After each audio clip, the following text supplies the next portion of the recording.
কয়টা ইউনিভার্সিটি আপনাকে এই জ্ঞান দিবে, কয়টা কলেজ আপনাকে এই জ্ঞান দিবে? পৃথিবীর কোনো পিএইচডি থিসিস, কোনো মাস্টার্সের থিসিস, কোনো সিলেবাসে আপনাকে এই জ্ঞান দেওয়া হবে না যে শয়তান পৃথিবীতে আছে এবং আপনার অন্তরের উপর তার কন্ট্রোল ক্ষমতা আছে। নাই, পৃথিবীতে কেউ আপনাকে এই জ্ঞান দেবে না। কেন পৃথিবীর কোনো ইউনিভার্সিটি, কোনো সিলেবাস, কোনো কারিকুলামে বলা নাই যে পৃথিবীতে শয়তান আছে এবং তার থেকে আপনাকে বাঁচতে হবে? শয়তান এইভাবে কাজ করে আর আপনাকে তার বিরুদ্ধে এইভাবে যুদ্ধ করতে হবে, এরকম কোনো গাইডলাইন, কোনো সিলেবাস কেন নাই? এই জন্য যে যখনই মানুষ শয়তান সম্পর্কে সচেতন হবে, অসংখ্য ব্যবসা, অসংখ্য বিজনেস বন্ধ হয়ে যাবে। যদি আপনার সাইকোলজিকে ম্যানিপুলেট করতে না পারে, তাহলে যত সামাজিক যোগাযোগ মাধ্যম আছে যারা মানুষের মনোযোগকে ধরে রাখার জন্য জাস্ট মানুষের সাইকোলজি কিভাবে কাজ করে, কিভাবে মানুষকে ফেসবুক, ইউটিউব, টুইটারে ব্যস্ত রাখা যাবে এর জন্য গবেষণা করে তার ফিচার সাজায়। আপনি যখন নিজের মনের বিরুদ্ধে যুদ্ধ করবেন তখন এগুলো লস প্রজেক্ট, আর যখন আপনি নিজের মন মতো চলবেন তখন এগুলো প্রত্যেকটা প্রজেক্ট লাভজনক। যখন আপনি নিজের মনের বিরুদ্ধে গিয়ে পর্দা করবেন তখন ফ্যাশন ইন্ডাস্ট্রিজ বন্ধ হয়ে যাবে, আর যখন মন মতো চলবেন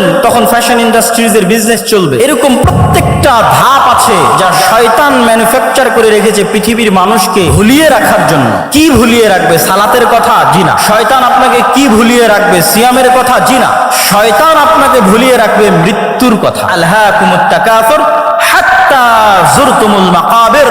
কবরে না যাওয়া পর্যন্ত আমার এবং আপনার মনে হওয়ার চান্স নাই যে আপনি মারা যেতে পারি। আজকের পৃথিবী এতটা ব্যস্ততম পৃথিবী, আজকের টেকনোলজি এতটা ব্যস্ততম, আজকের মোবাইল, আজকের টেকনোলজি, সামাজিক যোগাযোগ মাধ্যম মানুষকে এমন ভাবে আঁকড়ে ধরে আছে, অবৈধ সম্পর্ক মানুষকে এমন ভাবে আঁকড়ে ধরে আছে, ক্যারিয়ারের চিন্তা, দুনিয়ার চিন্তা এমন ভাবে আঁকড়ে ধরে আছে যে আপনি মাসকে মাস, বছরকে বছর চিন্তা করতে পারবেন না যে আপনি মারা যাবেন। হাত্তা যুরতুমুল মাকাবির। আর এটাই শয়তানের টার্গেট, যেন আপনি কোনোদিন ভুলেও স্মরণ না হয় যে আপনি মারা যাবেন। আমাদের নবী মুহাম্মদ সাল্লাল্লাহু আলাইহি ওয়াসাল্লাম সম্পর্কে সংক্ষিপ্ত মৌলিক দুই একটি কথা জেনে নিয়ে আমরা তার জীবনী থেকে মৌলিক শিক্ষাগুলোর আলোচনার দিকে এগিয়ে যাব ইনশাআল্লাহ।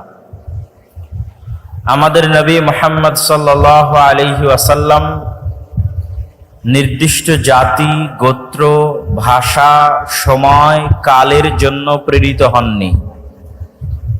তার রিসালাত ছিল সার্বজনীন, সর্বকালীন, সারা বিশ্বের সকল মানুষ, সকল গোত্র, সকল ভাষা, সকল বর্ণের জন্য।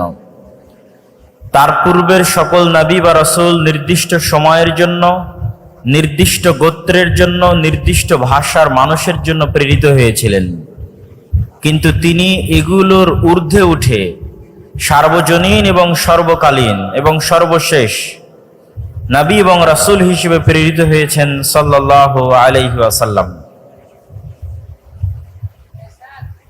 মহান আল্লাহ সুবহানাহু ওয়া তাআলা যত নবী রাসূল পৃথিবীতে পাঠিয়েছেন তাদের মধ্যে যে 25 জনের নাম পবিত্র কোরআনে আল্লাহ সুবহানাহু ওয়া তাআলা উল্লেখ করেছেন, তাদের মধ্যে উলুল আজম সর্বশ্রেষ্ঠ যে 5 জনকে আল্লাহ সুবহানাহু ওয়া তাআলা দৃঢ় প্রতিজ্ঞ রাসূল হিসেবে উল্লেখ করেছেন, নূহ, ইব্রাহিম, মূসা, ঈসা, মুহাম্মদ, সর্বশ্রেষ্ঠ যে 5 জনকে আল্লাহ সুবহানাহু ওয়া তাআলা উলুল আজম হিসেবে উল্লেখ করেছেন, তাদের মধ্যেও সর্বশ্রেষ্ঠ হচ্ছেন আমাদের নবী মুহাম্মদ সাল্লাল্লাহু আলাইহি ওয়াসাল্লাম। আর তার শ্রেষ্ঠত্বের মাপকাঠি প্রকাশিত হবে, তার শ্রেষ্ঠত্বের মানদণ্ড প্রকাশিত হবে কিয়ামতের মাঠে। কিয়ামতের মাঠে কিভাবে? আমরা যখন আজানের শেষে যে দোয়া পাঠ করি, সেই দোয়ায় আমরা বলি, হে আল্লাহ, আপনি মুহাম্মদ সাল্লাল্লাহু আলাইহি ওয়াসাল্লামকে মাকাম মাহমুদ দান করুন। সেই মাকাম মাহমুদ কি? মাকাম মাহমুদ হচ্ছে কিয়ামতের মাঠে আল্লাহ সুবহানাহু ওয়া তাআলা বিচারই শুরু করবেন না। বিচার যখন শুরু করবেন না, তখন কিয়ামতের মাঠের ভয়াবহতায় কাফের, মুশরিক, মুনাফিক তো বহু দূরের কথা, যারা মুমিন নেককার বান্দা তারাও বিপদগ্রস্ত, অসহায় অবস্থার মধ্যে থাকবে। সেই বিপদগ্রস্ত এবং অসহায়ত্ব থেকে বাঁচার জন্য তারা নবীদের শরণাপন্ন হবে। প্রথমে আদম, তারপরে নূহ, তারপরে ইব্রাহিম, তারপরে মূসা, তারপরে ঈসা, এইভাবে যত বড় বড় নবী আছে তাদের কাছে যাবে এবং বলবে, আপনারা আজকে একটু আল্লাহর সাথে কথা বলেন, আল্লাহকে বলেন তিনি যেন দ্রুত বিচার শুরু করে।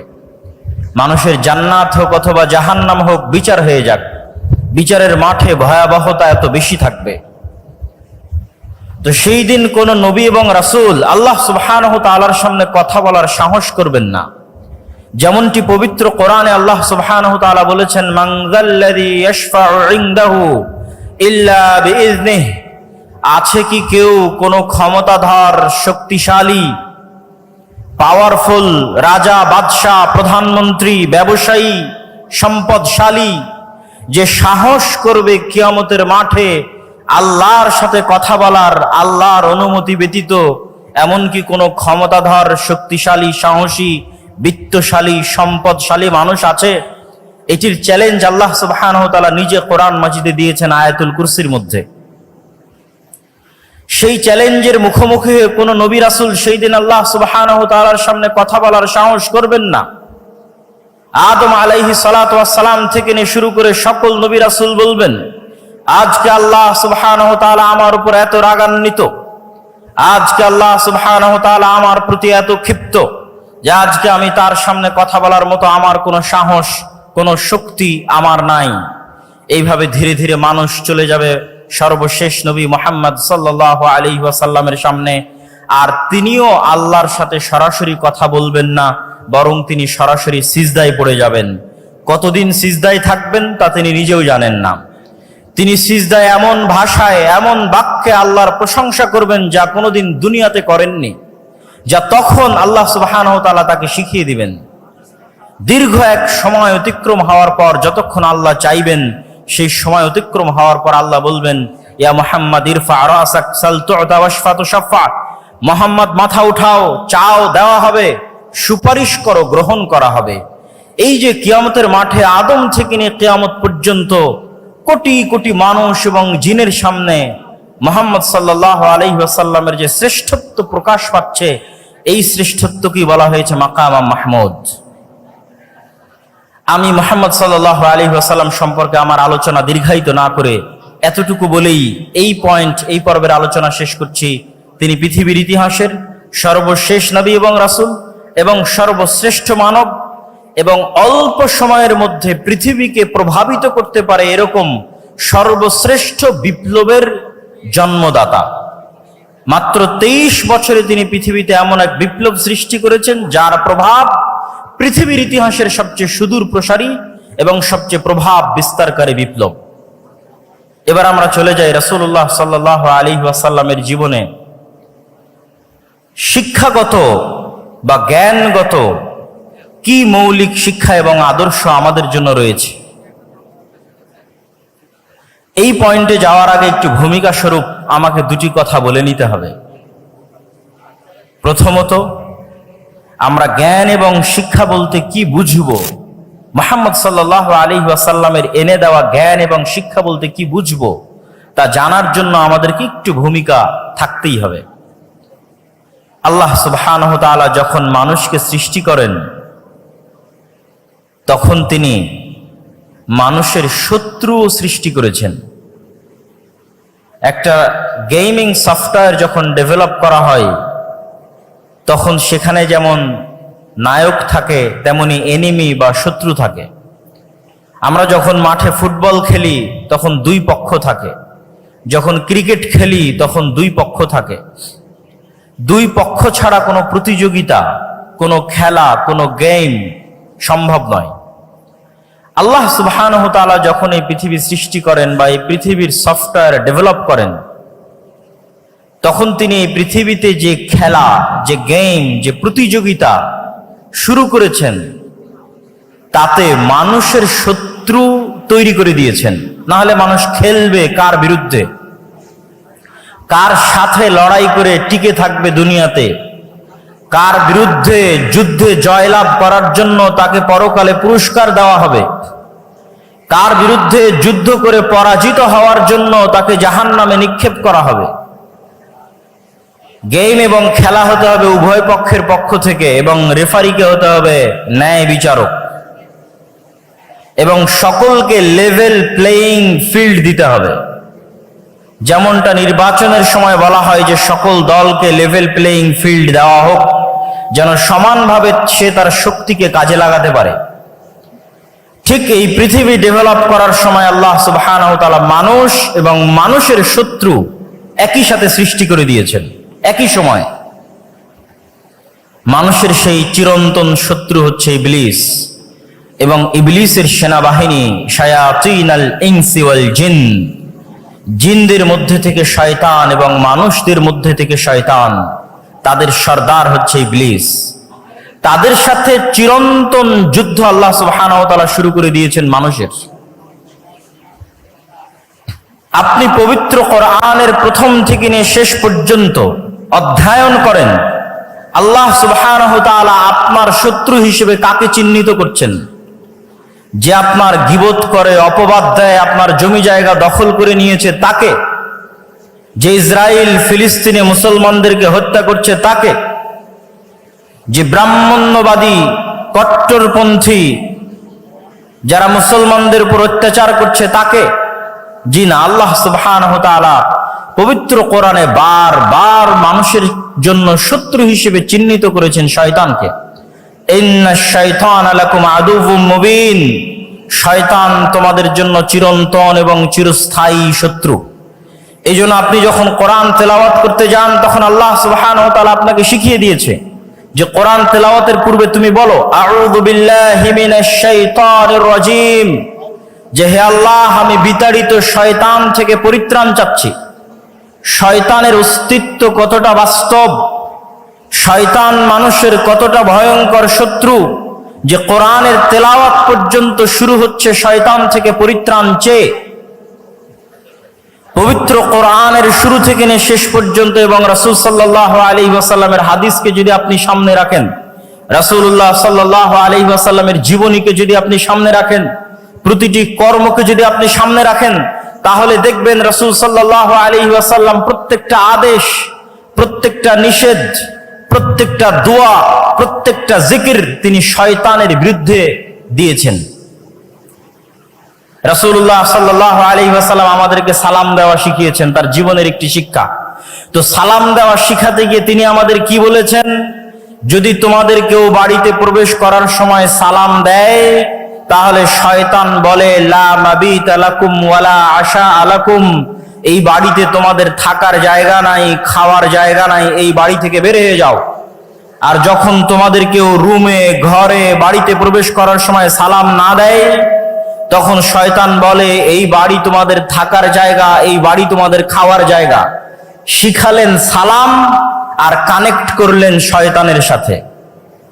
রাসূলুল্লাহ সাল্লাল্লাহু আলাইহি ওয়াসাল্লাম আমাদেরকে শিখালেন খাওয়ার সময় বিসমিল্লাহ বলতে হবে, কিন্তু কানেক্ট করছেন কার সাথে?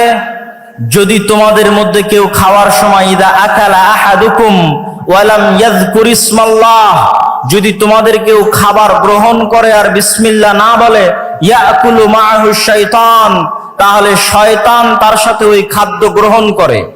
শিখালেন বিসমিল্লাহ, কিন্তু সম্পৃক্ত করছেন শয়তানের সাথে। আপনি রাসূলুল্লাহ সাল্লাল্লাহু আলাইহি ওয়াসাল্লামের পুরো জীবনী উঠিয়ে ফেলেন, প্রত্যেকটা ধাপে, প্রত্যেকটা পদক্ষেপে, প্রত্যেকটা আদেশে শয়তান থেকে বাঁচতে, শয়তানের বিরুদ্ধে পদক্ষেপ গ্রহণ করা হয়েছে। তার মানে শয়তান অবাস্তব, অকল্পনীয় কিছু নয়। আমাদের চিরন্তন যে গেম আল্লাহ সুবহানাহু ওয়া তাআলা শুরু করে দিয়েছেন খেলা, এটি শয়তানের বিরুদ্ধে। এবং এই গেমকে, এই খেলাকে লেভেল প্লেইং ফিল্ড করার জন্য আল্লাহ সুবহানাহু ওয়া তাআলা মানুষের পক্ষে কিছু ঘোষণা দিয়ে রেখেছেন, শয়তানের পক্ষে কিছু ঘোষণা দিয়ে রেখেছেন। শয়তানের পক্ষে দুটি ঘোষণা। এক, ইবলিসকে পৃথিবীর সবচেয়ে ভয়ঙ্কর শক্তিশালী মেকানিজম আল্লাহ দিয়ে দিয়েছেন। আজকের এই উন্নত আধুনিক বিশ্বে মানুষ কত উন্নত, তারপরও মানুষ অন্তর থেকে অন্তরে কথা ট্রান্সফার করতে পারে না। মোবাইলের হোয়াটসঅ্যাপের মেসেজ বলেন, মেসেঞ্জারের মেসেজ বলেন, আজকে আমার আলোচনা বলেন, লাইভ ভিডিও বলেন, প্রত্যেকটাই আমাদের কান দিয়ে শুনতে হয়। আজকে যদি আমি আমার অন্তর থেকে আপনাদের অন্তরে মেসেজ ট্রান্সফার করতে পারতাম, আমাকে চিল্লিয়ে বলা লাগতো না, মেসেজে লেখা লাগতো না, যেটা আপনি পড়বেন। কেন পড়ার দরকার? কেনই বা শোনার দরকার? আমাকে আল্লাহ এই মেকানিজম দিলে আমি এখানে বসে থেকে আপনাদের অন্তরে মেসেজ দিয়ে দিতাম। কিন্তু এই শক্তিশালী পাওয়ারফুল মেকানিজম আল্লাহ কাকে দিয়েছেন? আপনাদের জিজ্ঞেস করছি, কাকে দিয়েছেন? একটু জোরে বলেন তো, কাকে দিয়েছেন? শয়তানকে দিয়েছেন।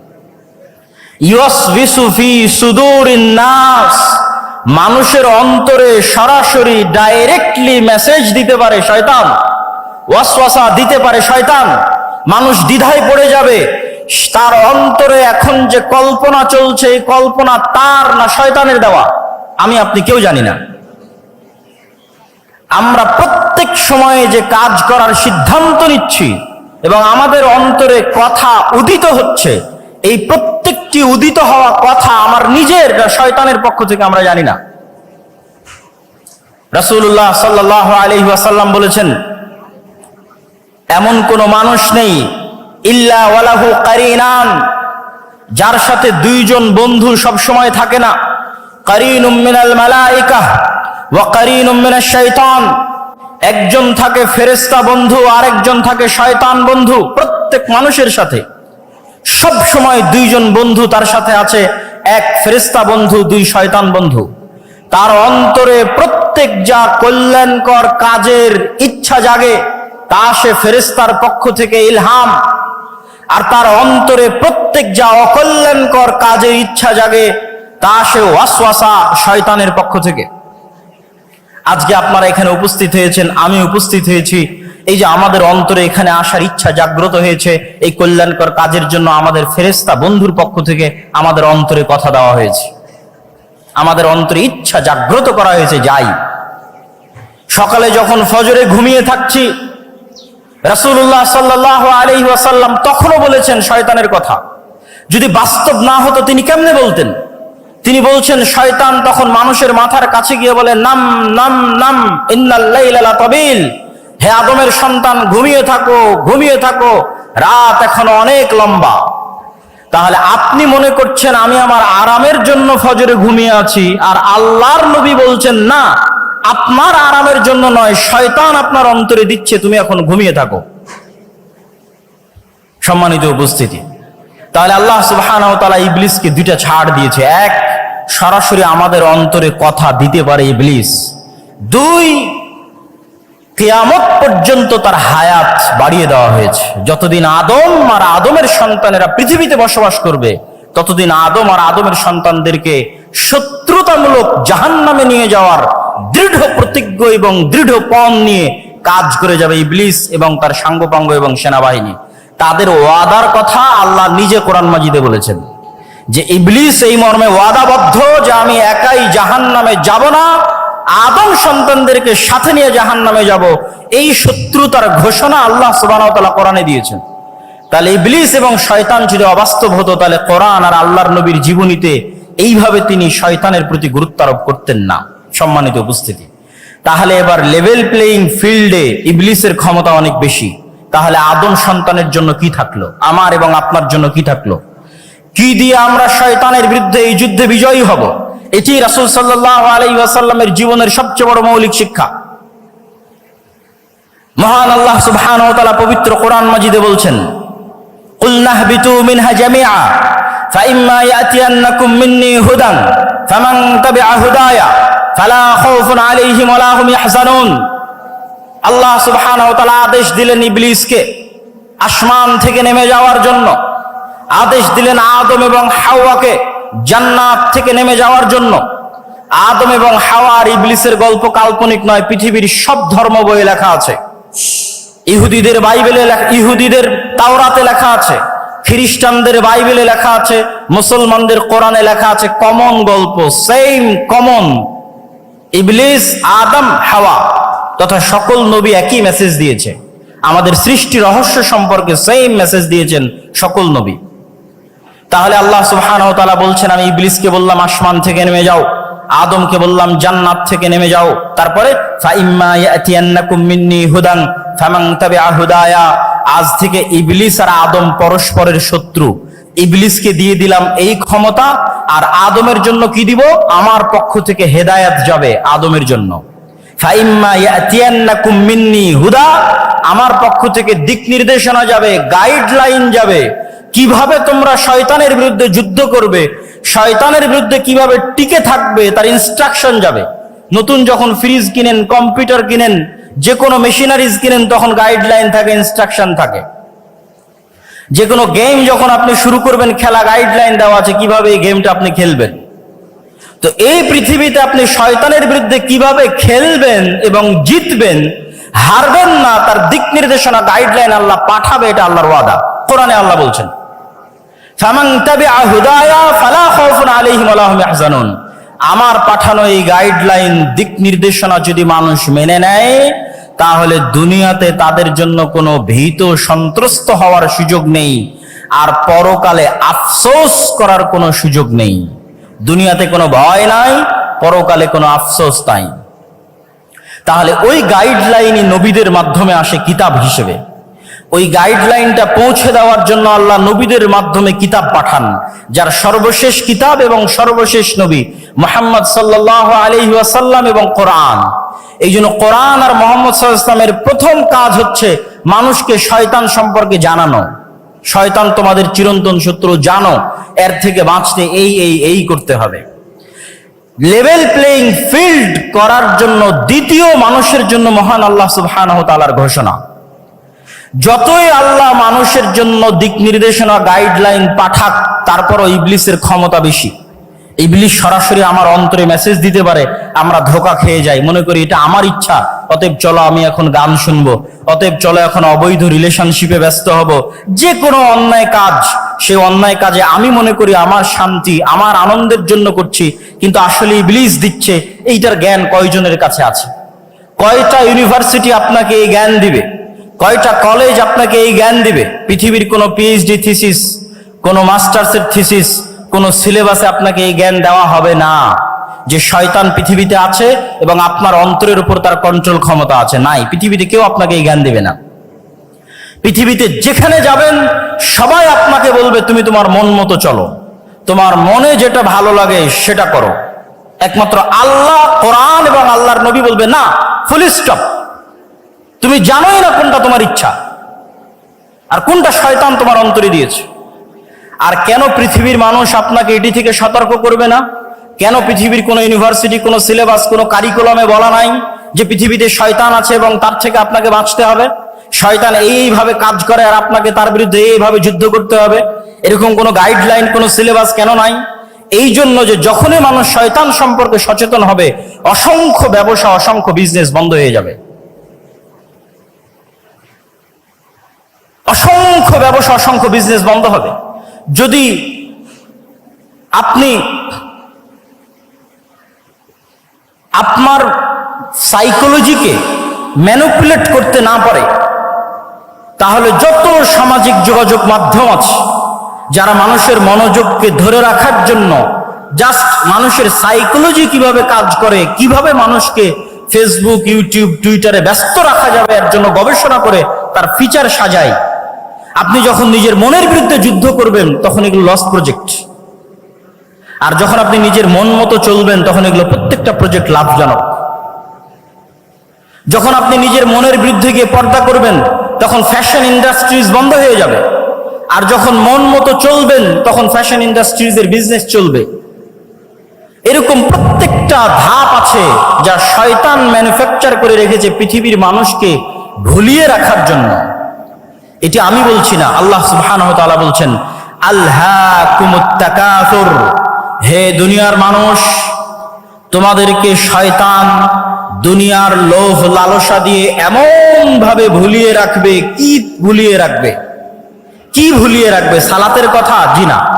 শয়তান আপনাকে কি ভুলিয়ে রাখবে? সিয়ামের কথা? জি না। শয়তান আপনাকে ভুলিয়ে রাখবে মৃত্যুর কথা। আলহাকুমুত তাকাসুর হাত্তা যুরতুমুল মাকাবির, কবরে না যাওয়া পর্যন্ত আমার এবং আপনার মনে হওয়ার চান্স নাই যে আমি আপনি মারা যেতে পারি। আজকের পৃথিবী এতটা ব্যস্ততম পৃথিবী, আজকের টেকনোলজি এতটা ব্যস্ততম, আজকের মোবাইল, আজকের টেকনোলজি, সামাজিক যোগাযোগ মাধ্যম মানুষকে এমন ভাবে আঁকড়ে ধরে আছে, অবৈধ সম্পর্ক মানুষকে এমন ভাবে আঁকড়ে ধরে আছে, ক্যারিয়ারের চিন্তা, দুনিয়ার চিন্তা এমন ভাবে আঁকড়ে ধরে আছে যে আপনি মাসকে মাস বছরকে বছর চিন্তা করতে পারবেন না যে আপনি মারা যাবেন। হাত্তা যুরতুমুল মাকাবির, আর এটাই শয়তানের টার্গেট, যেন আপনি কোনোদিন ভুলেও স্মরণ না হয় যে আপনি মারা যাবেন। কেন যখনই স্মরণ হবে আপনি মারা যাবেন, তখনই আপনার মধ্যে অস্থিতিশীলতা কাজ করবে, আপনি শান্তি খুঁজবেন। তখনই তো আপনাকে কোরআন বলবে তোমার চিরন্তন শত্রু হচ্ছে শয়তান।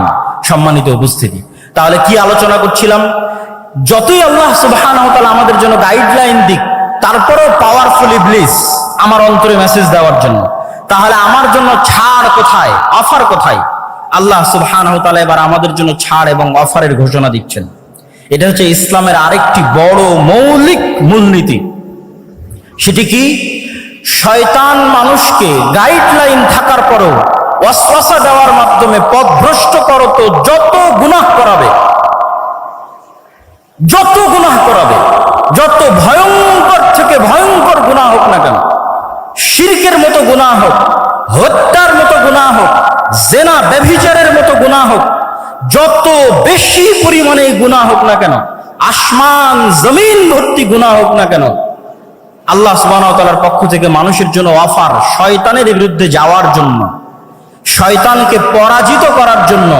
যে এত বিশাল লম্বা গুনাহের পরেও মানুষ যদি অনুসূচিত হয়ে আল্লাহ সুবহানাহু ওয়া তাআলাকে বলে, হে আল্লাহ আমার ভুল হয়ে গেছে, আপনি আমাকে ক্ষমা করে দিন, তাহলে মানুষের কে গুনাহ করার জন্য শয়তান যা চেষ্টা করেছে, যা পরিশ্রম করেছে, সকল চেষ্টা সকল পরিশ্রমকে পণ্ড করে দিয়ে আল্লাহ সুবহানাহু ওয়া তাআলা মানুষকে ক্ষমা করে দিবেন। বলেন আল্লাহু আকবার। এই একটা অফার দিয়ে মানুষ জান্নাতে চলে যাবে, কিন্তু মানুষকে ক্ষমা তো চাইতে হবে। ইসলামে এমন কোনো গুনাহ নাই যেই গুনাহের ক্ষমার রাস্তা আল্লাহ সুবহানাহু ওয়া তাআলা দেননি। ইসলামে ক্ষমার অযোগ্য কোনো অপরাধ নাই। হ্যাঁ, তবে শ্বাস থাকা পর্যন্ত। আপনি মৃত্যুবরণ করলেন কিয়ামতের মাঠে, তখন শুধু একটা গুনাহ ক্ষমা হবে না, সেটা শিরক। যা আমি আসবো, যে ইসলামের সবচেয়ে বড় মৌলিক শিক্ষার একটি হচ্ছে তাওহীদ এবং শিরক না করা। আসবো ইনশাআল্লাহ ধীরে ধীরে। তাহলে জীবদ্দশায় যতক্ষণ নিঃশ্বাস আছে ততক্ষণ এমন কোনো অপরাধ নাই যেই অপরাধ ক্ষমার অযোগ্য আল্লাহর দরবারে। প্রত্যেকটা অপরাধ ক্ষমার যোগ্য হতে মানুষকে ক্ষমা চাইতে হবে। যদি মানুষের সাথে সম্পৃক্ত অপরাধ হয় তো মানুষের কাছে ক্ষমা চাইবে। যদি মানুষের হক মেরে নেওয়া সংক্রান্ত অপরাধ হয় তো মানুষের হক আদায় করে দিবে। যদি আল্লাহর সাথে সম্পৃক্ত গুনাহ হয় তো আল্লাহর কাছে ক্ষমা চেয়ে নিবে। এই ক্ষমা চাওয়ার মাধ্যমে সেই ইবলিসকে পরাজিত করবে। কিন্তু ইবলিস আপনার অন্তরে ভয় দিবে। ইবলিসের একটা বড় বিজনেস হচ্ছে মানুষকে দারিদ্রতার ভয় দেখায়, মানুষকে নিরাশা করে। লা তাকনাতু মির রাহমাতিল্লাহ। ইবলিস আপনাকে ভয় দেখাবে আপনি অনেক বড় গুনাহগার, আপনি ক্ষমা চাইতে পারেন না, আল্লাহর দরজা আপনার জন্য বন্ধ হয়ে গেছে। আপনার অন্তরে হতাশা সৃষ্টি করবে।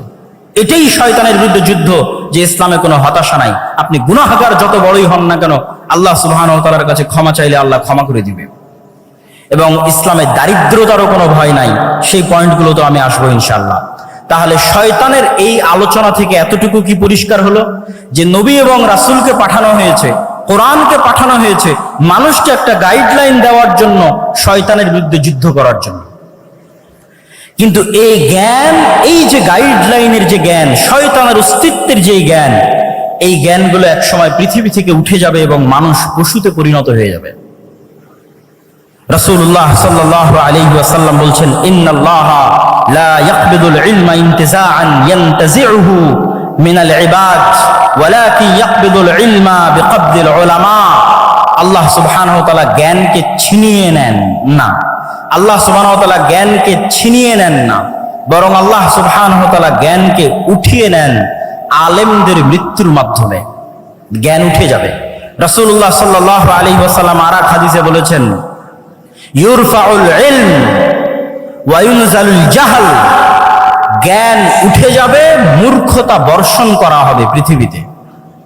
মূর্খতা বৃষ্টির মতো বর্ষিত হবে আর জ্ঞান উঠে যাবে। আজকে যেহেতু আমাকে ইসলামের জ্ঞান কেন্দ্রিক মূলনীতি আলোচনা করতে বলা হয়েছে, তাহলে আপনাদের কাছে আমার প্রশ্ন, আমরা তো দিন দিন জ্ঞানের জগতে, ঊর্ধ্ব জগতে এগিয়ে যাচ্ছি, জ্ঞান এবং বিজ্ঞানের শীর্ষে আরোহণ করছি। সেখানে আল্লাহর নবী বলছেন জ্ঞান উঠে যাবে এবং মূর্খতা বর্ষিত হবে। তাহলে আমি এবং আপনি জানি না যে প্রকৃত জ্ঞান কোনটা। যেই জ্ঞান আমাদের ইউনিভার্সিটি, আমাদের কলেজের সিলেবাসের মধ্যেই নাই, সেই জ্ঞানের আলোচনায় আজকে আমরা করছি। এই জ্ঞানটা উঠে যাবে। শয়তানের অস্তিত্বের জ্ঞান, শয়তানের সাথে যুদ্ধ করার জ্ঞান, শয়তানকে পরাজিত করার জ্ঞান, শয়তানের সাথে যুদ্ধ করে জিতে থাকার জ্ঞান পৃথিবী থেকে উঠে যাবে। তখন মানুষ ধীরে ধীরে পশুতে পরিণত হবে। আমরা এবং আপনারা স্বাভাবিক মানবিকতা বোধ হারিয়ে পশুতে পরিণত হব।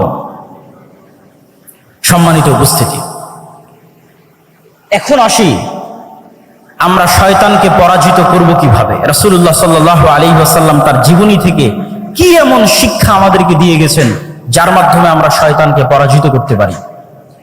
রাসূলুল্লাহ সাল্লাল্লাহু আলাইহি ওয়াসাল্লাম ওই হাদিসটি যখন বললেন যে প্রত্যেক মানুষের সাথে দুইজন বন্ধু আছে, একজন শয়তান, একজন ফেরেশতা, তখন এক সাহাবী আল্লাহর নবীকে জিজ্ঞেস করছে, আল্লাহর নবী, আপনার সাথেও কি শয়তান বন্ধু আছে? এটি খুবই আশ্চর্যজনক একটি হাদিস। এখান থেকে আমাদের আজকের আলোচনা শুরু হবে। তখন রাসূলুল্লাহ সাল্লাল্লাহু আলাইহি ওয়াসাল্লাম বলছেন, হ্যাঁ, আমার সাথেও শয়তান আছে, তবে আমার শয়তান ইসলাম গ্রহণ করেছে, বা শাব্দিক অর্থ বললে আত্মসমর্পণ করেছে, সারেন্ডার করেছে। ইসলাম শব্দের শাব্দিক অর্থ কিন্তু আত্মসমর্পণ করা, সারেন্ডার করা। তাহলে আল্লাহর নবীর সাথেও শয়তান আছে, কিন্তু তার শয়তান আত্মসমর্পণ করেছে, সারেন্ডার করেছে। এখন প্রশ্ন, আমাদের সাথে যে শয়তান আছে সে কিভাবে আত্মসমর্পণ করবে, সে কিভাবে সারেন্ডার করবে? শাহ ওলিউল্লাহ মুহাদ্দিস দেহলভী তার হুজ্জাতুল্লাহিল বালেগার মধ্যে লিখছেন, এই হাদিসকে সামনে রেখে তিনি আলোচনা করছেন যে মানুষের অন্তরে সবসময় দুটো গ্রুপের লড়াই চলে, রূহে রব্বানি আর নফসে শয়তানি। মানুষের যে রুহের জগতে ছিল, সেই রূহ আল্লাহকে মানার ওয়াদা করেই পৃথিবীতে এসেছে। তাহলে প্রত্যেকটা মানুষ জন্মগতভাবে মুসলিম। আর এক হাদিসে রাসূল সাল্লাল্লাহু আলাইহি ওয়াসাল্লাম স্পষ্ট করেছেন যে প্রত্যেক মানুষ জন্মগতভাবে মুসলিম। তাহলে রূহে রব্বানি, যেই রূহে রব্বানির মাধ্যমে ফেরেশতা ইলহাম দেয় আপনার অন্তরে ভালো কাজের, আর নফসে শয়তানি, যার মাধ্যমে শয়তান ওয়াসওয়াসা দেয় মন্দ কাজের, এই দুইটার যুদ্ধ সবসময় চলতে থাকে। এখন মানুষ তার স্বভাব চরিত্র দিয়ে, তার কাজ দিয়ে কোনটাকে তার অন্তরে বিজয়ী করবে আর কোনটাকে তার অন্তরে পরাজিত করবে, সেটির সিদ্ধান্ত মানুষের। একটা হচ্ছে রূহে রব্বানি, যার মাধ্যমে ফেরেশতা কাজ করে, নফসে শয়তানি, যার মাধ্যমে শয়তান কাজ করে। আপনি যদি নফসে শয়তানিকে পরাজিত করতে চান, তাহলে ফেরেশতাকে জিততে দিতে হবে। ফেরেশতাকে জিততে দেন, অটোমেটিক শয়তান আপনার অন্তরে সংকুচিত হয়ে যাবে, পরাজিত হয়ে যাবে। ফেরেশতাকে জিততে দিবেন কিভাবে? আপনাকে আরেকটা ইসলামের মৌলিক শিক্ষা বলে যাই। সবসময় দেখবেন রাসূল সাল্লাল্লাহু আলাইহি ওয়াসাল্লাম এবং আল্লাহ সুবহানাহু ওয়া তাআলা ফেরেশতার শয়তানকে পরস্পরের মুখোমুখি করে দাঁড় করিয়েছে। লা তাদখুলুল মালাইকাতু ফি বাইতিন, ওই বাড়িতে রহমতের ফেরেশতা প্রবেশ করে না যেই বাড়িতে ছবি মূর্তি আছে, যেই বাড়িতে কুকুর আছে। তাহলে কি দাঁড়ালো? ফেরেশতারা কি সবসময়, ফেরেশতারা হচ্ছে লা ইয়ামাসসুহু ইল্লাল মুতাহহারুন, ফেরেশতারা সবসময় পবিত্র থাকে। তাহলে কি দাঁড়ালো? ফেরেশতা ছবি মূর্তি পছন্দ করে না, ফেরেশতা কুকুর পছন্দ করে না, ফেরেশতা সবসময় পবিত্র থাকে।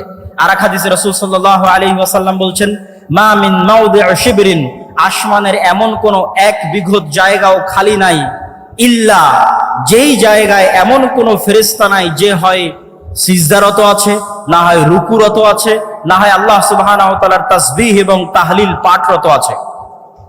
সুবহানাল্লাহি বিহামদিহি সুবহানাল্লাহিল আযীম, আল্লাহ সুবহানাহু ওয়া তাআলার বড়ত্ব এবং মহত্ব বর্ণনা করা অবস্থায় আছে। তাহলে সারমর্ম দাঁড়াচ্ছে, আপনি যদি ফেরেশতাকে জিততে দিতে চান, তাহলে ফেরেশতার স্বভাব আপনার মধ্যে বেশি বেশি নিয়ে আসতে হবে। আপনি আজকে থেকে প্র্যাকটিক্যাল বাস্তবায়ন করেন, থিওরি তো বললাম, প্র্যাকটিক্যাল বাস্তবায়ন করেন। আপনি এখন থেকে উঠে গিয়ে কোনো সময় অপবিত্র হবেন না, কেননা ফেরেশতা অপবিত্র নয়, পবিত্র। যখনই আপনার অজু ভাঙবে তখনই অজু করবেন, যখনই ফরজ গোসল হবে তখনই গোসল করবেন, তথা আপনি সব সময় পবিত্র থাকতেছেন। মানে আপনার অন্তরে আপনি রূহে রব্বানি, ফেরেশতা শক্তিকে বিজয়ী হওয়ার সুযোগ করে দিচ্ছেন। আর আপনার অন্তরে অটোমেটিক শয়তান তখন সংকুচিত হয়ে যাবে, পলাতক এবং পরাজিত হয়ে যাবে। ওই যে আল্লাহর নবী বলল, আমার শয়তান আত্মসমর্পণ করেছে, আপনার শয়তান আত্মসমর্পণ করবে। আপনি ছবি মূর্তি থেকে দূরে সরে যান, আপনি তাসবিহ এবং তাহলিল পাঠ করেন, জিকির এবং আযকার করেন, এগুলো ফেরেশতার স্বভাব। তখন আপনার অন্তরে রূহে রব্বানি বিজয়ী হবে।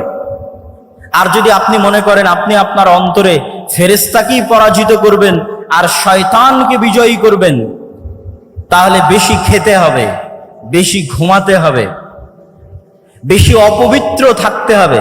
এই জন্য যারা শয়তানের গোলাম হয়, যারা শয়তানের দাস হয়, প্রকৃত অর্থে যারা শয়তানের ইবাদত করে, তাদের ইনস্ট্রাকশনের মধ্যে দেওয়া থাকে তাকে অপবিত্র থাকতে হবে। টানা 40 দিন গোসল অজু কিছুই করা যাবে না। যেখানে পেশাব পায়খানা করবে ওখানেই খাদ্য গ্রহণ করতে হবে, যাতে মানুষকে তার মনুষ্যত্বের জায়গা থেকে নিচে নামানো যায়। মানুষকে আল্লাহ সর্বশ্রেষ্ঠ সৃষ্টি হিসেবে সৃষ্টি করেছে। মানুষকে তার মনুষ্যত্বের জায়গা থেকে নিচে নামানোর জন্যই LGBTQ। ফেরাউন মনুষ্যত্বের জায়গা থেকে নিচে নামেনি কেন? ফেরাউন পুরুষ ছিল, অহংকারের কারণে কাফের হয়ে গেছে, কিন্তু আর মনুষ্যত্বের জায়গা থেকে নিচে নামেনি। নমরুদ কাফের ছিল, মুশরিক ছিল। আবু জাহাল, আবু লাহাব কাফের মুশরিক ছিল, কিন্তু মানুষ ছিল। মানুষত্বের জায়গা থেকে, পৌরুষত্বের জায়গা থেকে নিচে নামেনি। কিন্তু শয়তান আমাকে এবং আপনাকে চায়, বর্তমান পৃথিবী চায়, বর্তমান পৃথিবীর গ্লোবাল সিস্টেম চায় যে মানুষ তো শয়তানের শিক্ষা, শয়তান সম্পর্কে জানুক, এটা তো বহু দূরের কথা। মানুষ যেন শয়তানের গোলাম হতে হতে তার স্বাভাবিক যে চাল চরিত্র আছে সেটি থেকেও যেন নিচে নেমে যায়। এই জন্য আপনাকে যেমন অপবিত্র থাকার প্রতি শয়তান উৎসাহিত করবে, ঠিক তেমনি আপনি পুরুষ আছেন অথচ আপনাকে কল্পনা করতে বলা হবে যেন আপনি নারীর মতো কল্পনা করেন। এটি আপনাকে স্বাভাবিক মানুষ থেকে নিচে নামিয়ে দিবে, ফেরাউনের চেয়ে জঘন্য করে দিবে, আবু লাহাব আবু জাহালের চেয়ে জঘন্য করে দিবে। তখন আপনি শয়তানের পরিপূর্ণরূপে গোলাম হয়ে যাবেন। সম্মানিত উপস্থিতি, তাহলে আমরা আলোচনা করছিলাম যে রাসূলুল্লাহ সাল্লাল্লাহু আলাইহি ওয়াসাল্লাম আমাদেরকে শয়তান থেকে বাঁচার জন্য কি করতে হবে? আমার অন্তরে, আমিও পারবো আমার অন্তরে নফসে শয়তানিকে আত্মসমর্পণ করাতে, আমার রূহে রব্বানি ফেরেশতা স্বভাবের সামনে। আর আমি যদি চাই আমি শয়তানকে বিজয়ী করতে পারবো আমার অন্তরে, তখন আমি পরিপূর্ণরূপে শয়তানের গোলাম হয়ে যাব। ইসলামের শিক্ষার সারমর্ম এটি যে আপনাকে শয়তানের বিরুদ্ধে যুদ্ধ করতে হবে। এবং শয়তানের বিরুদ্ধে যুদ্ধ করতে গিয়ে ইসলামের মৌলিক শিক্ষাগুলোর যদি আমি সারমর্ম করি, তার একটি বড় শিক্ষা হচ্ছে তাওহীদ, আরেকটি বড় শিক্ষা হচ্ছে সালাত। তাওহীদ এবং সালাত কিভাবে শয়তানের বিরুদ্ধে যুদ্ধ করে আপনাকে আমি দেখাই। তাওহীদ হচ্ছে ইসলামের মৌলিক বিশ্বাস, যা প্রচার করতে পৃথিবীতে সব নবী রাসূল এসেছে, যা প্রচার করতে কোরআন এসেছে, যা প্রচার করতে মুহাম্মদ সাল্লাল্লাহু আলাইহি ওয়াসাল্লাম এসেছেন। সেটি কি? আমার এবং আপনার অন্তরে এককভাবে, অদ্বিতীয়ভাবে শুধুমাত্র একটি সত্তারই জায়গা হবে, তিনি হচ্ছেন আল্লাহ সুবহানাহু ওয়া তাআলা। তিনি রব হিসেবে একক, ইলাহ হিসেবে একক এবং অদ্বিতীয়, নাম এবং গুণাবলীতে একক এবং অদ্বিতীয়। রব হিসেবে একক এবং অদ্বিতীয় পৃথিবীর সবাই মানে, ইহুদি, খ্রিস্টান, বৌদ্ধ, হিন্দু সবাই আল্লাহকে রব হিসেবে একক এবং অদ্বিতীয় মানে, যে আল্লাহ সৃষ্টিকর্তা, আল্লাহ সুবহানাহু ওয়া তাআলা বৃষ্টি বর্ষণকারী, আল্লাহ সুবহানাহু ওয়া তাআলা পাহাড় নদী নালার প্রবাহিতকারী, স্থাপনকারী, আমার আপনার সৃষ্টিকারী সবাই মানে। কিন্তু আল্লাহ সুবহানাহু ওয়া তাআলাকে ইলাহ হিসেবে একক এবং অদ্বিতীয় কেউ মানে না, মুসলমানও মানে না। বহু মুসলিম আল্লাহকে রব হিসেবে একক এবং অদ্বিতীয় স্বীকার করলেও ইলাহ হিসেবে মানে না। ইলাহ মানে আপনার অন্তরের ভক্তি এবং শ্রদ্ধা, যতটুকু আপনার ভক্তি এবং শ্রদ্ধা আপনি করতে পারেন তার পুরোটাই, অন্য কাউকে দেওয়া বহু দূরের কথা। যতটুকু ভক্তি শ্রদ্ধা আছে ততটুকু আল্লাহ সুবহানাহু ওয়া তাআলার সামনে সমর্পণ করতে হবে। যতটুকু চাওয়ার আছে ততটুকু আল্লাহ সুবহানাহু ওয়া তাআলার সামনে চাইতে হবে। আপনি যদি আপনার অন্তরে আল্লাহর অস্তিত্ব ব্যতীত আর কোনো কিছুকে, ইট পাথরের কোনো খাম্বার সম্মানও যদি আপনার অন্তরে থাকে, ইট পাথরের তৈরি কোনো খাম্বার সম্মানও যদি আপনার অন্তরে থাকে, তাহলে আপনি আল্লাহর সামনে, আল্লাহর উলুহিয়াতের সামনে পরিপূর্ণ আত্মসমর্পণ করছেন না। সামগ্রিক বিধানদাতা হিসেবে আল্লাহ সুবহানাহু ওয়া তাআলার সামনে যদি আপনার আত্মসমর্পণ না থাকে, এমনকি ইবনুল কাইয়িম রাহিমাহুল্লাহ লিখছেন যে কোনো মানুষ যখন কোনো মেয়ের অন্ধ প্রেমে আসক্ত হয়, যদিও সেটা বউয়েরও হয়, স্ত্রীরও হয়, যে এমন ভাবে প্রেমে আসক্ত যে তার স্ত্রী, তার প্রেমিকা যা বলে তাই শোনে, সেখানে আল্লাহর বিধিবিধানের ধার ধারে না, তখন সেও এক প্রকার শয়তানের গোলাম। তার অন্তর আল্লাহ সুবহানাহু ওয়া তাআলার উলুহিয়াত জায়গা করে নিতে পারেনি। তাহলে ইসলামের মৌলিক বিশ্বাসের একটি বড় বিশ্বাস হচ্ছে তাওহীদ। এই তাওহীদ যখন আপনার অন্তরে একবার প্রবেশ করবে, তখন এটা শয়তানের বিরুদ্ধে কেমনে যুদ্ধ করবে তা আপনাকে দেখায়। ইব্রাহিম আলাইহিস সালাতু ওয়াস সালাম একাই পৃথিবীতে, একক, সারা পৃথিবীর মানুষ তার বিরুদ্ধে, তিনি একক, তিনি একাই শয়তানের বিরুদ্ধে যুদ্ধ করছেন। তো এই একাই শয়তানের বিরুদ্ধে যুদ্ধ করতে গিয়ে তিনি যে টিকে আছেন, তার অন্তরের এই শক্তি কোথায় থেকে আসে? তার অন্তরের এই শক্তি আসে তাওহীদের উপর পূর্ণ বিশ্বাসের কারণে। যেই মুমিন 100-তে 100 শতভাগ তাওহীদে বিশ্বাসী, সে পারমাণবিক বোমার চাইতেও শক্তিশালী। ইব্রাহিমের মতো, ইব্রাহিমকে আগুনে নিক্ষেপ করে দেওয়া হয়েছে, কিন্তু তার বিশ্বাস থেকে তিনি টলেননি। তার কনফিডেন্স লেভেল কোন পর্যায়ের থাকতে পারে, আত্মবিশ্বাস কোন শীর্ষ চূড়ায় থাকতে পারে যে তাকে আগুনে নিক্ষেপ করলেও তিনি টলেননি। আমাদেরকে কি করা হয়? তাওহীদের প্রতি বিশ্বাস দুর্বল করো তো আমাদেরকে হেজিটেশনে ফেলে দেওয়া হয়, দ্বিধায় ফেলে দেওয়া হয়। নতুন প্রজন্ম দিন মানতে পারে না কেন? হেজিটেটেড থাকে, ফ্রাস্ট্রেশনে থাকে, হতাশায় থাকে, দ্বিধায় থাকে। আমি যদি দাড়ি রাখি মানুষ কি বলবে? আমি যদি সালাত আদায় করি সমাজ কি বলবে?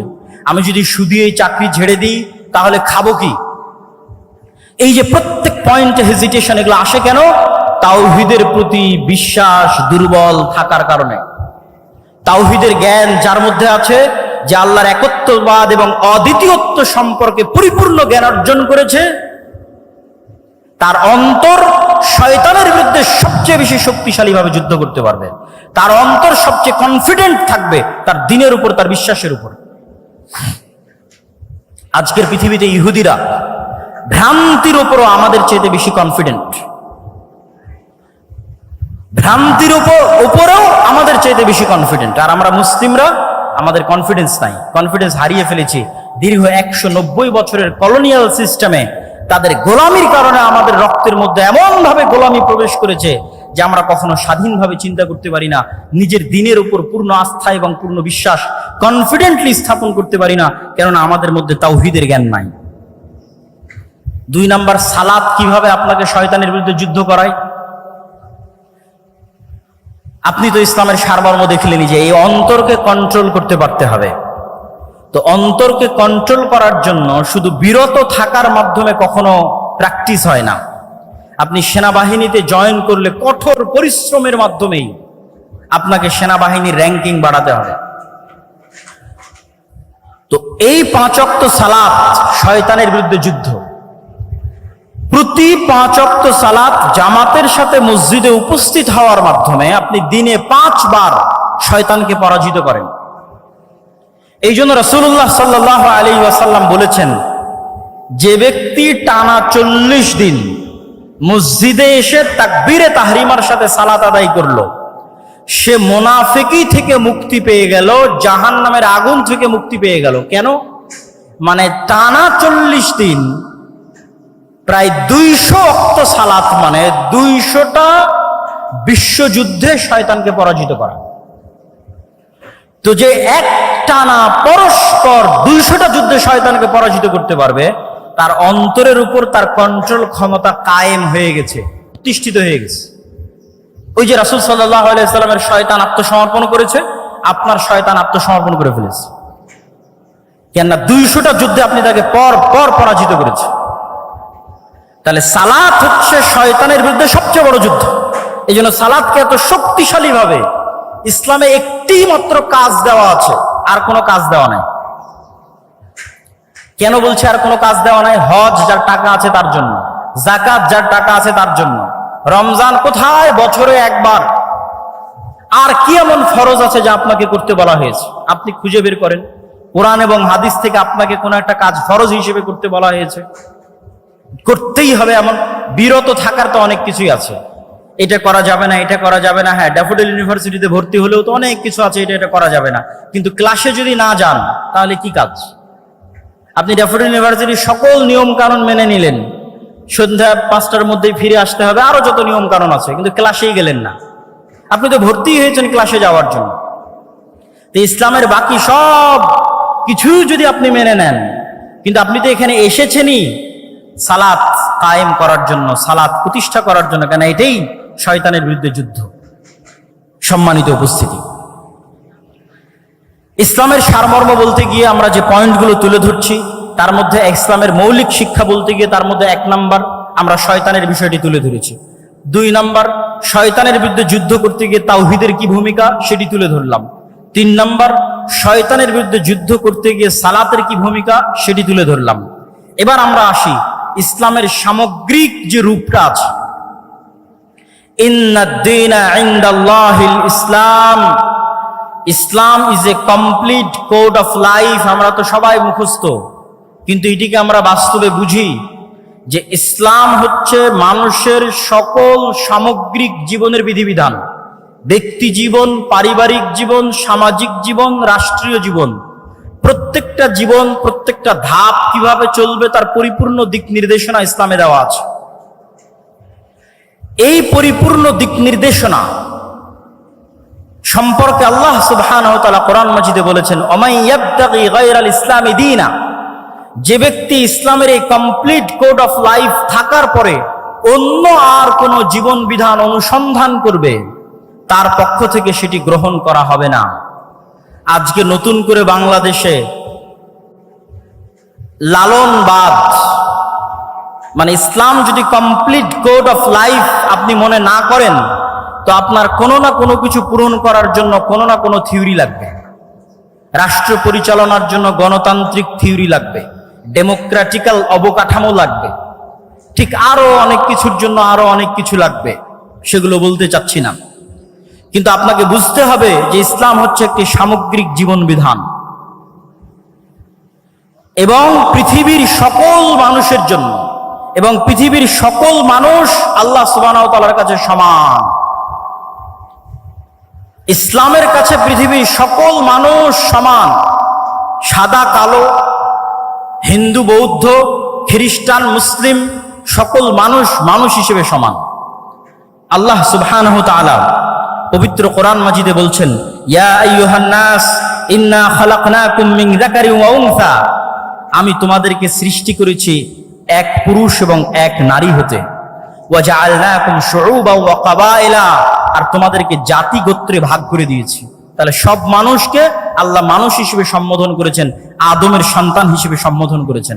আল্লাহর নবী কি বলেছেন, ইয়া আইয়ুহান নাস, হে দুনিয়ার মানুষ, ইন্না রাব্বাকুম ওয়াহিদ, তোমাদের প্রতিপালক একজন, ওয়া ইন্না আবাকুম ওয়াহিদ, আর তোমাদের সকলের পিতা একজন। জো বাইডেনের পিতা আর ডক্টর ইউনূসের পিতা একজন। ইন্না আবাকুম ওয়াহিদ, তোমাদের সকলের পিতা একজন, তিনি হচ্ছে আদম। অতএব পৃথিবীর সকল মানুষ সমান, নো ডিসক্রিমিনেশন, কোনো বৈষম্য নাই আল্লাহ সুবহানাহু ওয়া তাআলার কাছে। ইসলামের কাছে কোনো বৈষম্য নাই। তাহলে ইসলামের যোগ্যতার মাপকাঠি কি? যেমন ছাত্ররা কোটার বিরুদ্ধে আন্দোলন করেছে, কোটা সংস্কার। ইসলামে কোনো কোটা সিস্টেম আছে নাকি জান্নাতে যাওয়ার জন্য? নাই। ইসলামের যোগ্যতার মাপকাঠি এমন যেটা সকলেই অর্জন করতে পারবে। ইন্না আকরামাকুম ইনদাল্লাহি আতকাকুম, তুমি কালো হও সাদা হও, তুমি টাকা পয়সাওয়ালা হও আর গরিব হও আর ধনী হও, যে লেভেলে থাকো না কেন, প্রধানমন্ত্রী হও রিকশাওয়ালা হও, জান্নাতে যাওয়ার জন্য কোনো কোটা নাই। একটাই সিস্টেম যেটা প্রধানমন্ত্রীও আয়ত্ত করতে পারবে, রিকশাওয়ালাও আয়ত্ত করতে পারবে, সেটা তাকওয়া, পরহেজগারিতা, আল্লাহ ভীরুতা। ওমাই ইয়াত্তাকিল্লাহ ইয়াজআল লাহু মাখরাজা ওয়া ইয়ারযুকহু মিন হাইথু লা ইয়াহতাসিব, আর যে ব্যক্তি আল্লাহকে ভয় করবে, আল্লাহ পৃথিবীতে চলার জন্য তার রাস্তা বের করেই দিবেন। যেভাবেই হোক, যেখান থেকেই হোক, তার রাস্তা আল্লাহ বের করবেনই করবেন। ওয়া ইয়ারযুকহু মিন হাইথু লা ইয়াহতাসিব, আর এমন জায়গা থেকে আল্লাহ তার রিজিকের ব্যবস্থা করে দিবেন যেখান থেকে সে নিজেও কল্পনা করতে পারে না। ওয়া মান ইয়াতাওয়াক্কাল আলাল্লাহ ফাহুয়া হাসবুহ, আর যে ব্যক্তি আল্লাহর উপর পূর্ণ আস্থা রাখে আল্লাহ তার অভিভাবক হিসেবে যথেষ্ট। নি'মাল মাওলা ওয়া নি'মান নাসির, আর তিনি সর্বশ্রেষ্ঠ অভিভাবক। সম্মানিত উপস্থিতি, তাহলে এই আয়াত থেকে ইসলামের সারমর্ম কিন্তু আমাদের সামনে ফুটে উঠল। এবার আমি বলি ইসলামের সফলতার মানদণ্ড কি? সফল তো হবেন তাকওয়া দিয়ে। সফলতার মানদণ্ড কি? তাকওয়া দিয়ে কি অর্জন করতে চান? আমাদের কাছে সাকসেসফুল কেরিয়ারের জন্য অসংখ্য মোটিভেশনাল স্পিকার আছে, স্পিচ আছে, কিন্তু ইসলামের দৃষ্টিতে সাকসেসফুল কেরিয়ার কোনটা? আল্লাহ সুবহানাহু ওয়া তাআলা কোরআন মাজিদে বলছেন, ফামান যুহজিহা আনিন নার ওয়া উদখিলাল জান্নাহ ফাকাদ ফাজ। সফল সেই, সাকসেসফুল কেরিয়ার তারই যে কিয়ামতের মাঠে দেখবে তাকে জাহান্নাম থেকে বাঁচিয়ে দেওয়া হচ্ছে এবং তাকে জান্নাতে প্রবেশ করার সুযোগ দেওয়া হচ্ছে। সে হচ্ছে সাকসেসফুল কেরিয়ারের অধিকারী। সফলতার মানদণ্ড হচ্ছে আমি জান্নাতে যেতে পারলাম কিনা, না আমি জাহান্নামে চলে গেলাম। সম্মানিত উপস্থিতি, আমি ইসলামের সামগ্রিক এবং সার্বিক একটি চেহারা আপনাদের সামনে তুলে ধরি। ব্যক্তি জীবনের আলোচনা হলো, পারিবারিক জীবনে ইসলাম দুটি জিনিস চায়। এক, বংশ সুরক্ষা করতে, মানুষ যেন তার পিতৃ পরিচয় হারিয়ে না ফেলে। এই জন্য জেনা সহ সকল অবৈধ সম্পর্ক নিষিদ্ধ করে দেওয়া হয়েছে। তালাকের যে লম্বা বিধিবিধান এগুলো দেওয়া হয়েছে মানুষের বংশনামা সুরক্ষা করার জন্য। সামাজিক জীবনে ইসলাম কি চায়? সামাজিক জীবনে ইসলাম চায় ন্যায় বিচার, সততা। রাষ্ট্রীয় জীবনে ইসলাম কি চায়? রাষ্ট্রীয় জীবনে সততা এবং ন্যায় বিচারের পাশাপাশি মানুষের 5টি অধিকার নিশ্চিত করতে চায়। আর সততা এবং ন্যায় বিচার ইসলামের সকল মূলনীতির সারমর্ম, যেটা দিয়ে আজকের বক্তব্য শেষ করে দিব।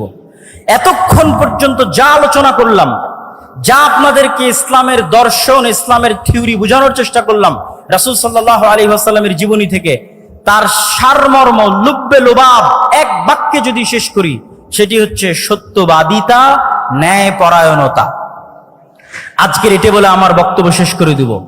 দুঃখজনক হলেও সত্য, আমরা মুসলমানেরা মনে করে নিয়েছি, ছাত্র ভাইদের দৃষ্টি আকর্ষণ করছি, আমার আলোচনার সকল পয়েন্ট যদি ভুলে যান, এই শেষের পয়েন্টটা আর শুরুতে যে শয়তানের আলোচনা করেছিলাম এই দুটো পয়েন্ট ভুলবেন না। আজকের শেষের এই পয়েন্টটা মনে রাখার চেষ্টা করবেন। আমাদের মধ্যে অনেকেই মনে করে আমি বাংলাদেশে ইসলাম কায়েম করে ফেলবো। কিভাবে ইসলাম কায়েম করবেন? সবাই যদি নামাজি হয়ে যায় ইসলাম কায়েম হয়ে গেল, সবাই যদি পর্দা করে ইসলাম কায়েম হয়ে গেল। জি না, ইসলামের সবচেয়ে বেসিক এলিমেন্ট, সবচেয়ে মূল ভিত্তি হচ্ছে সত্যবাদিতা, ন্যায়পরায়ণতা। বাইতুল মুকাররমের মধ্যে নামাজি মানুষ মারামারি করতেছে, বাইতুল মুকাররমের মধ্যে যার দাড়ি আছে, টুপি আছে, পাঞ্জাবি আছে, সে মারামারি করতেছে। তার মানে কি? তার মানে সে ইসলামের বেসিক এলিমেন্ট সম্পর্কে জানে না। সে মনে করেছে ইসলাম মানে সালাত, সে মনে করেছে ইসলাম মানে হজ, সে মনে করেছে ইসলাম মানে পর্দা। কিন্তু ইসলাম মানে আগে ন্যায়পরায়ণতা, আগে সত্যবাদিতা।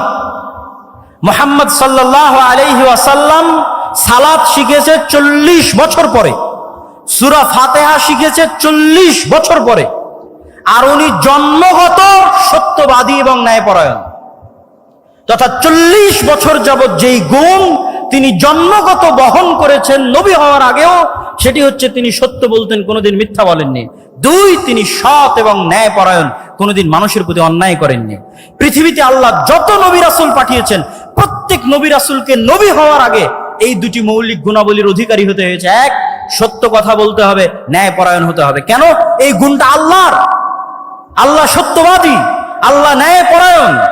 আল্লাহ বলে দিয়েছেন, তিনি কিয়ামতের মাঠে বলিনি কোটার ভিত্তিতে বিচার হবে না, আর কোনো কিছুর ভিত্তিতে বিচার হবে না, উনি ন্যায়পরায়ণ। তিনি বলেছেন, ইন্নী হারামতু যুলমা আলাইয়া, আমি আল্লাহ আমার উপর অত্যাচার করাকে হারাম করে নিয়েছি। এই যে পৃথিবী সৃষ্টি করে দিলাম, গেম ওপেন করে দিলাম, সফটওয়্যার ডেভেলপ করে দিলাম, এখন এখানে প্লাস আর মাইনাস পয়েন্ট বাড়তে থাকবে, কমতে থাকবে। মনে করেন শেয়ার বাজার যে মেরে নিয়ে গেছে ওর হয়েছে প্লাস প্লাস প্লাস, আর যার মেরে নিয়েছে ওর হয়েছে মাইনাস মাইনাস মাইনাস। এখন কিয়ামতের মাঠে আল্লাহ যদি এই প্লাস মাইনাসকে ক্যান্সেল করে জিরো না বানাতে পারেন, তাহলে আল্লাহ নন। নাউজুবিল্লাহ। এটা তার দাবি যে তিনি ন্যায়পরায়ণ। মানে পৃথিবীতে যা অন্যায় সংঘটিত হয়েছে, মানুষের সাথে তো বহু দূরের কথা, পশুর সাথেও যা অন্যায় সংঘটিত হয়েছে তা তিনি মিটমাট করে দিয়ে পৃথিবীর রেজাল্ট করবেন জিরো। পৃথিবী যখন শুরু হয়েছিল তখন জিরো, আর পৃথিবীতে মানুষ যা অন্যায় অনাচার মারামারি কাটাকাটি, ঢাকা বিশ্ববিদ্যালয়ে একজনকে অন্যায়ভাবে হত্যা করা হলো, ওই বিষয়ে রাসূল সাল্লাল্লাহু আলাইহি ওয়াসাল্লামের একটা হাদিস শুনেন। রাসূল সাল্লাল্লাহু আলাইহি ওয়াসাল্লাম বলছেন, লাউজতামা আল ইনসু ওয়াল জিন, সারা পৃথিবীর সব মানুষ আর সারা পৃথিবীর সব জিন মিলে যদি একজন নিরপরাধ মানুষকে হত্যা করে, তাহলে আল্লাহ সুবহানাহু ওয়া তাআলা সারা পৃথিবীর সব মানুষ আর সব জিনকে জাহান্নামে নিক্ষেপ করতে দুইবারও ভাববেন না, চুল পরিমাণও চিন্তা করবেন না। এটাই তার ন্যায়পরায়ণতার মাপকাঠি, তিনি ন্যায়পরায়ণ। তাহলে ইসলামের মূল শিক্ষা কি? ইসলামের মূল সারমর্ম কি? সত্যবাদী হওয়া, ন্যায়পরায়ণ হওয়া। গত 15 বছর যে ফ্যাসিজম প্রতিষ্ঠিত ছিল, এই ফ্যাসিজমে হাজারো ওসি, লক্ষ ডিসি, লক্ষ এসপি, নামাজি, হাজি, দরবেশ, সে মনে করেছে সালাত ইসলাম, কিন্তু সে তার দায়িত্বে ন্যায়পরায়ণ নয়। সে যে একজন ওসি হিসেবে সে ন্যায়পরায়ণ দায়িত্ব পালন করেনি। ডিসি, সচিব হিসেবে, এসপি হিসেবে, এসিল্যান্ড, সাব রেজিস্ট্রার তার পদের সাথে আমানতের খেয়ানত করেছে। অর্থাৎ সে ইসলাম বুঝে না। সে যতই সালাত আদায় করুক, যতই সিয়াম পালন করুক, সে বুঝে না ইসলাম কি। রাসূল সাল্লাল্লাহু আলাইহি ওয়াসাল্লাম বলেছেন, সাবআতু ইউদিল্লুহুমুল্লাহ ইয়াওমা লা দিল্লা ইল্লা দিল্লুহ, 7 শ্রেণীর মানুষকে আল্লাহ কঠিন কিয়ামতের মাঠে বিশেষ ছায়া দিবেন। তার 1 নাম্বার, আলেম নয়, হুজুর নয়, তাহাজ্জুদ গুজার নয়, পর্দাশীলা নয়, ইমামুন আদিল, যে তার দায়িত্বে ন্যায়পরায়ণ। ন্যায়পরায়ণ প্রিন্সিপাল, ওসি, ডিসি, প্রধানমন্ত্রী, প্রধান উপদেষ্টা, ন্যায়পরায়ণ সমন্বয়ক জান্নাতে যাবে। আরেকজন তাহাজ্জুদ গুজারের পূর্বে, আরেকজন সালাত আদায়কারীর পূর্বে। ন্যায়পরায়ণতা হচ্ছে ইসলামের সবচেয়ে বড় মাপকাঠি।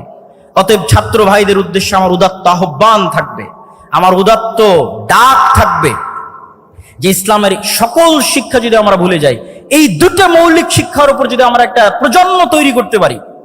ফ্যাসিজম টিকে ছিল কিভাবে? তাদেরকে অন্যায়, তাদের মেরুদণ্ড সোজা নয়, তারা অন্যায় করেছে। আপনি সারা বাংলাদেশে মেরুদণ্ড সোজাওয়ালা, সৎ, ন্যায়পরায়ণ ওসিডিসি এসপি দেন, ক্ষমতায় যে আসুক না কেন দেশ সুন্দর চলবে। তো এসিডিসি এসপি কারা হবে? আপনারাই হবে। আপনারা শিখেন ইসলামের মূল শিক্ষা, সৎ এবং ন্যায়পরায়ণ হওয়া, এবং টাকার কাছে, কোন চাপের কাছে মাথা নত না করা। এটাই শয়তানের বিরুদ্ধে যুদ্ধ। সম্মানিত উপস্থিতি, বক্তব্যের বিষয় ছিল অনেক কঠিন। আমি হয়তো পুরো বিষয়টার উপর আপনাদেরকে ইসলামের পুরো সারমর্ম বা সামারি হয়তো আপনাদের সামনে পরিপূর্ণরূপে তুলে ধরতে পারলাম না। তারপরও যতটুকু চেষ্টা করেছি তুলে ধরার চেষ্টা করেছি। আল্লাহ সুবহানাহু ওয়া তাআলা আমাদের সকলকে আল্লাহ সুবহানাহু ওয়া তাআলার এই একমাত্র মনোনীত দ্বীনের উপর টিকে থাকার এবং এই দ্বীনের উপর মৃত্যুবরণ করার এবং যেটা প্রকৃত সফলতার মানদণ্ড, সেই জান্নাতে প্রবেশ করার তৌফিক দান করুক। আল্লাহুম্মা আমিন। ওয়া আখিরু দাওয়ানা আনিল হামদুলিল্লাহি রাব্বিল আলামিন। আসসালামু আলাইকুম ওয়া রাহমাতুল্লাহি ওয়া বারাকাতুহু।